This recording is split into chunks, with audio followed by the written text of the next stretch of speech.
بل زمونږ د باجوړ چې کوم د امن او امان صورتحال دی هغه ډېر زیات خراب دی. په هغې هکله په دغه توګه باندې تاسو یا زمونږ د باجوړ مشرانو څه خدمات ورکړي دي که نه موږ ته خو څه په نظر نه راځي.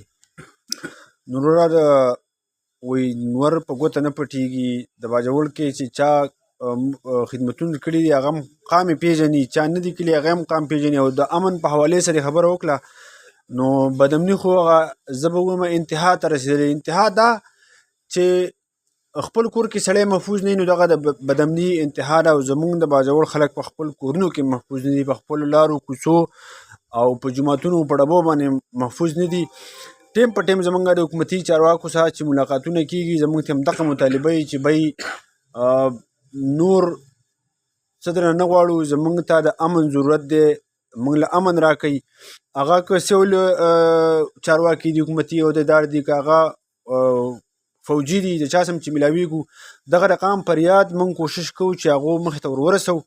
خو د افسوس خبره ده د نن وخته پورې په زمونږ په فریاد باندې چې کوم زمونږ حکومتي مشران دي چارواکي دي د هغو په غوږ باندې دا خبره نه لګېږي. تېر ورځو کې باجوړ کې تاسو په کتلي په ښار بازار کې هغه امن پاڅون شوی و، خو ستاسو د سکرین په وساطت باندې زه د خپلو د باجوړ مشرانو نه هم دا ګیله کومه چې یو کار مه کوئ چې کوئ بیا یې سر ته رسوئ او په حقه ټایم یې رسوئ.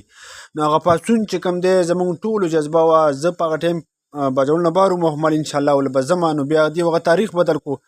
تاریخ کې زه قوم چې کومه جذبه او شوق و هغه مات شو. خو زه د نش نه ډېر ښه انشاءالله مخکې به هم اواز اوچتو او چغه به خپله کوو. د خیره